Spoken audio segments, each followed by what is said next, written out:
for until a certain condition is met. The if is normally used to make some selections, but for this case, the loops, there's while loop and there's for loop, they normally execute a certain piece of code, or a certain block of code, multiple times until until a certain condition is met or is true. Why? Right? For example, you have this variable is not that descriptive, but you have a variable called I, right? As long as I is less than or equal to 5, keep printing I, right? So if I is 1, so you check, is I less than 5? Yes. Then you print that I, and then you increment. You increment that I means you go to 2. Incrementing, you can use this approach, or incrementing, you can say, well, you increment it by I plus 1. We normally use this this approach, but there's a shorthand which is this, right? So I don't need to use this. You can delete it, right? And then you can print it's done, right? So if everything is made, so you can print 1, it is printed, and then it went back to check. It has incremented I, which was 1. Now it is going to 2, right? It comes to check here. Is 2 less than 5? If it's yes, it does print. Okay, then it increments to 3. If 3 less than 5, yes. Is 4 less than 5? Yes, or equal to 5. Is 5 less than or equal to 5? Yes, it is, right? And it increments, it prints at 5 and it increments, so it goes to 6. Is 6 less than or equal to 5? No, then it terminates. So that's it. So until a certain condition is met, the program will keep on executing as long as that condition is true, right? You can do the same with, you want to print some, stars like this. You have a star like this, which is in quotes. As I said, everything in quote is printed. So multiple times, let's say, you want to print it for the first time, it checks what is I. I is 1, so I print star times 1, that is 1 star. And I increment that I, so it goes to 2. So I will come here and I'll check whether 2 is less than 5. Yes. So I will take star times 2. That is, I'll print 2 stars, right? And I'll keep doing like that, and the outcome will be something like this, right? So if you want to say maybe 7, if you run it, you see. If you have 10, you can see something like that. So it can keep on growing so long as the condition is true, right? So that's simple like that. That's the while loop. It executes a block of code multiple times as long as it is true. Now let's go to some more interesting problem, right? Because this seems to be naive. This seems to be simple, too simple. Now, we have a problem here. And then you might encounter some interesting problems when you're working with, projects.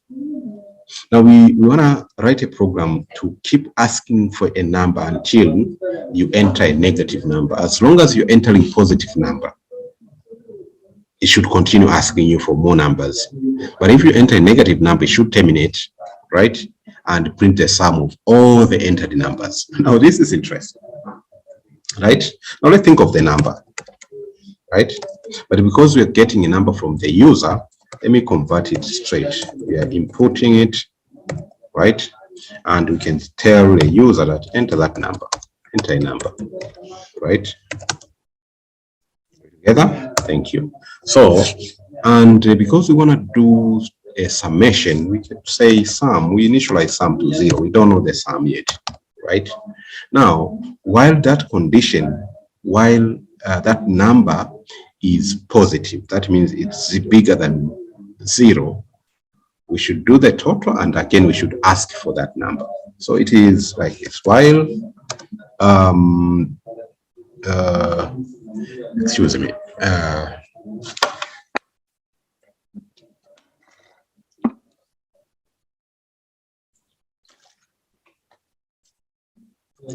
while this number, we are asking the user, while this number is bigger or equal to 0. That means it's a positive number, right? When this number is true, let's do the summation. We take the sum by saying, well, our sum, we take this number that has been supplied, we add it to the sum. So it's the equivalent to saying sum plus that number. Or what do I do? Oh, the shorthand is by saying, no, I don't want this one here. I could just say this, right? So we do the summation. So long as that number is positive, we take that positive number to the sum, which we initialized to 0, right? And because we still want more numbers, because it's not negative, we have to repeat this, right? So you take this and say, no, we just want to get more numbers. So we ask for more numbers, right? Until the condition is negative, then we can say, wow, now, so long as it's not negative, any number that is entered, if it's negative, it should terminate and do what? It should terminate and print the total of those positive numbers that have been entered. So we can use the formatted string, the total of all the positive numbers entered is what? Is the sum, right? We're not talking about the number. This number is just the one you're receiving, but we're talking about this sum. So you could say, come on, sorry, sum, right? That's it. Let's run and see. Enter a number. Oh, my number is 56. Now let me just use 5. 5 is positive, so it meets the condition. It's bigger or equal to 0. So 5 is positive. It requires for more number. The condition is that it should terminate whenever a negative number is entered. What if we put 7? Still a positive number. What if we put, 10? Still a positive number. What if we put -3? Terminates, and it says the total number of all the positive number entered is 22. I'm sure 5 plus 7 plus 10, that is 22. So you can change the number and you will see. Just try to exercise and you will see a different story, right? Now let's see this minor exercise. This should be for you. You can pause the video and come back after a few minutes, but this exercise requires you to write a program to ask for a name until the user enters end. Print the name each time. When you are done, print I'm done, right? It's almost like this, but here we are writing a program to ask for a name, right? So we have that variable called name, right? So you can say name, we want to get it from the user, right? And the name is a string, so you don't need to convert it. So you could say input, say, well, what's your name? Right? What is your name? Wow. Now, we keep asking this name. It's a program to ask until the user enters end. So while this name is not equal to end, right? We should keep asking for that name, right? Now remember, this name is not equal. Remember the sign for not equal there. This now, not equal to end, and end is in capital letter. Now we need to check our name because we're not sure whether someone could write in small letters and stuff. So we can convert this name to upper, right? So you can say name.upper. But name.upper is not equal to end. What should we do? Should print the name each time, and then ask for more name. So you can say print your name is, let me use formatted string again. Your name is Your name is what? Your name is name, right? Your name is name, and we ask for name because the name is not end, right? So we could repeat this string here, right? Should be simple like that. While this condition is true, we do that. Otherwise we end. We terminate the loop and we print I'm done. So I just print I'm done.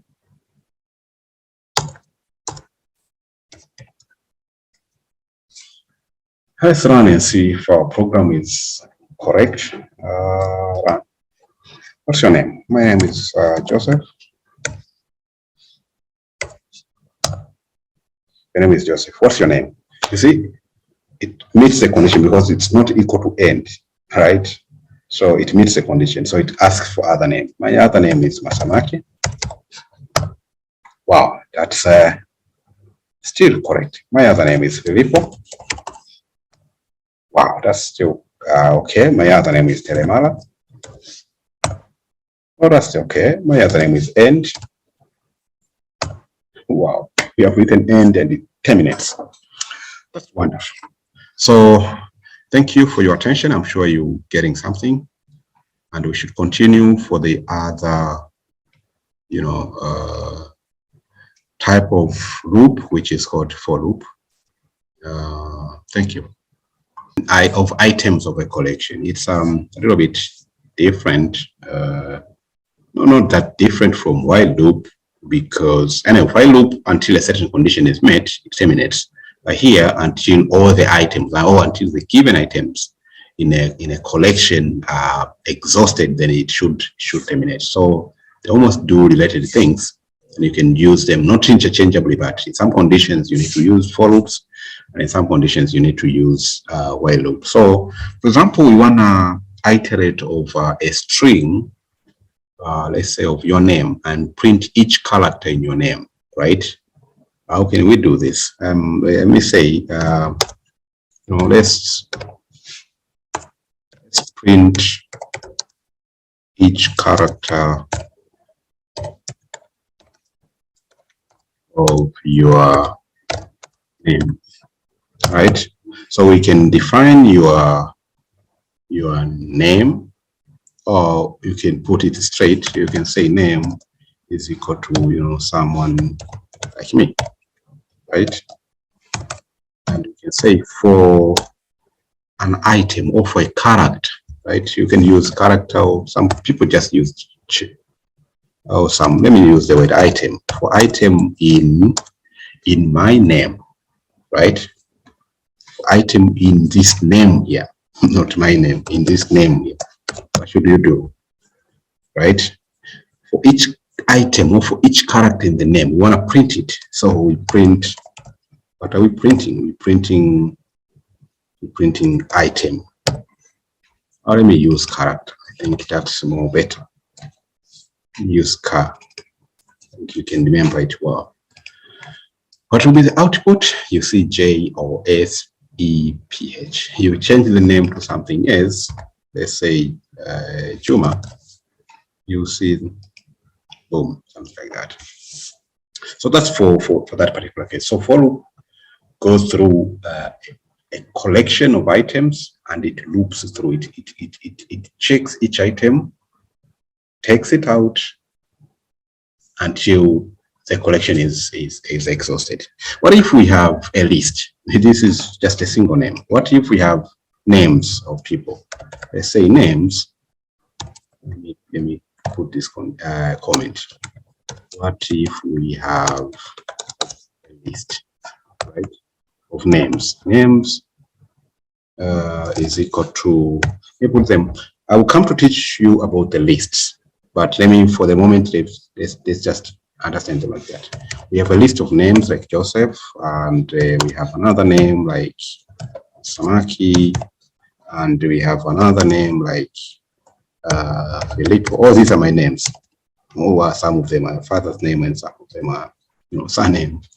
And we have another one that's Telemana. right? So these are my names. Now I want to look through these names and print each item in this list. What will I do, right?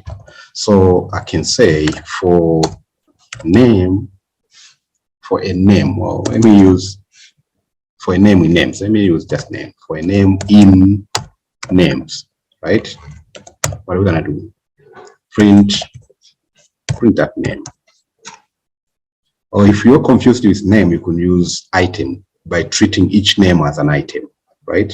Let me use item if in case you get confused with names, right? If we print, you see, all my names are printed. We're not printing a character here, right?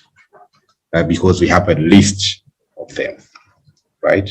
And remember, a list is in those square brackets, right? And you can do the same. For example, if you have numbers, you see numbers, and let's say you have, they are in an item collection. They are in a list, like 1, 2, 3, 4, 5, and 6. Now remember, with strings we use quotation. With integers we don't use quotations.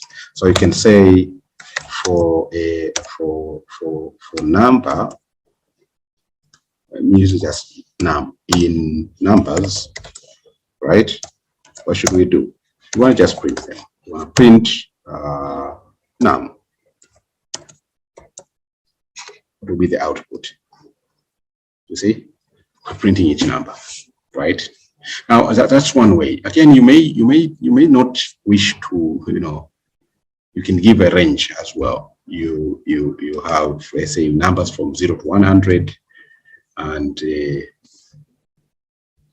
you want to loop through, right? And you want to loop through and print them on the screen. Let's say you have something like this for items, or for a number in, you have a range. So you say in range, that is from what?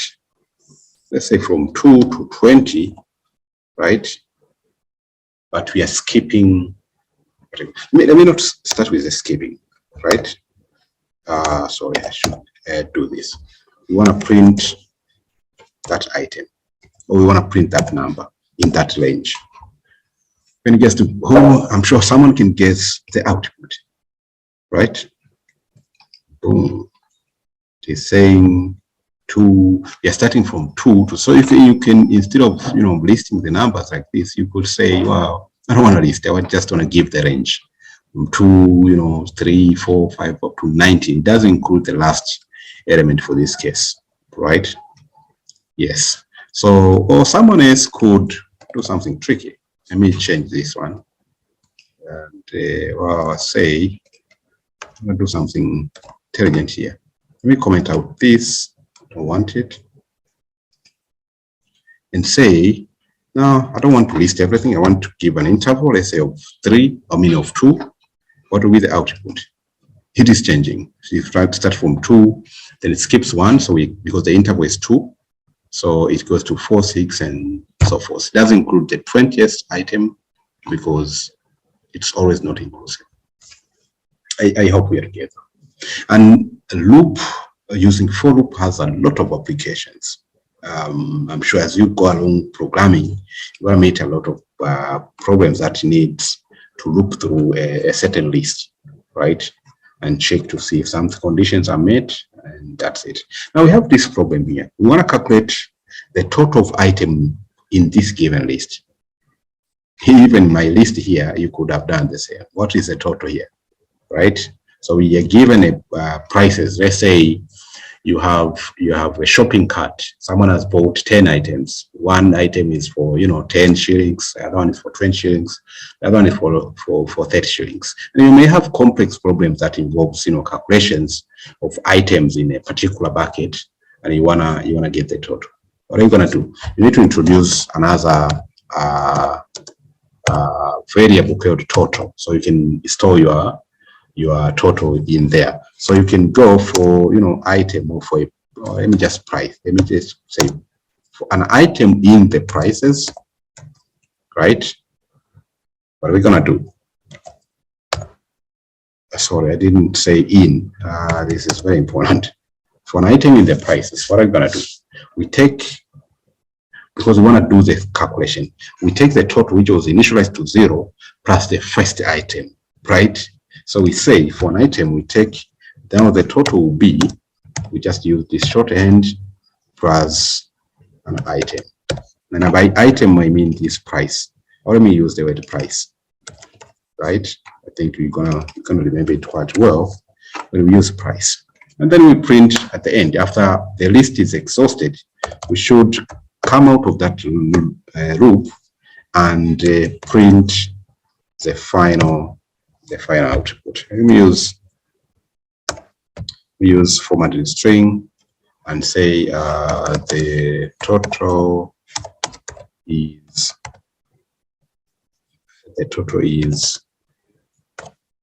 total, right? Let's run and see what will be the output. Total is 60. Wonderful. What if we had like 1,000 and an item is, 1,800, and another item was, 3,000 or 350, like that? What will be the total? If you run that, you see it does the calculation. That's quite easy. Now, that is a straight loop. You just loop through one item, but you might encounter situations where you work, for example, when you're working with arrays. An array has several rows. For this case, it was one. We call it one dimension, but you can have several dimensions. So we call them two-dimensional or nested loops. So you can loop within another loop. So for this case, you're looping inside another loop. For example, you want to generate coordinates, right? You want to generate coordinates which are in the form of x and y. So we can start looping through the x, and maybe the x values can range from 0 to 4, and maybe the y's can range from 0 to 3, right? So we could say for x in, we want to give the range 0 to 4. You can just say 4. That's the maximum number, right? What should we do? Right?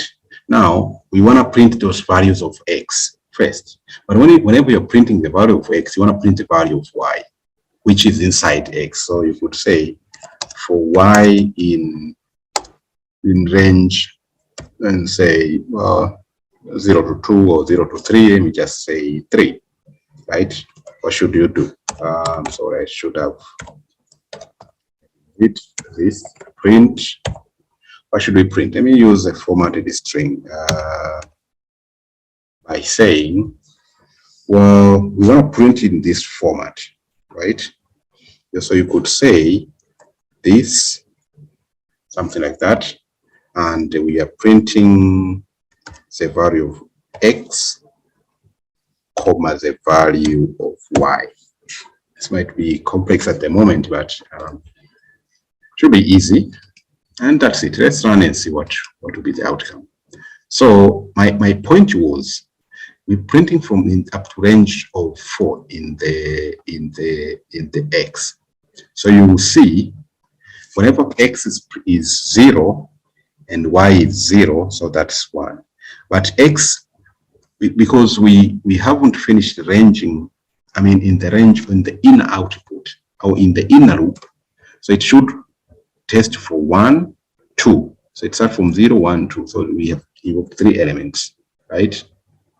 Then it jumps, because this condition now is met, it jumps up out of that loop, goes back to this one. Now it was 0, it goes to 1, right? And once it's in 1, it does the same for the y, from 0 to 1. So it will see 1, then 0, 1 to 3, and it goes to 2, 1, 2, 3. If you change here, let's say to 4, something is going to change here, right? You see, you increase the coordinates and things like that. So if you had let's say 3 here, and you had, let's say, 2 here, it's going to be shorter, right? And so on. So that's the way you can play around with nested loop. So you're looping inside another loop. So this, as you move along, you're gonna do a lot of practice, and you're gonna meet a lot of problems that may require nested loop. But for the most part, you may not encounter nested loop. You may encounter this just single loop where you have to loop through a particular file or a particular items or things like that and do the computation or do whatever you want to do. But beware of the nested loops where you have to loop within another loop, right? So the outer loop is executed first, then it goes to the inner loop. The inner loop is executed until all the conditions are met, then it jumps out to the outer loop and goes like that until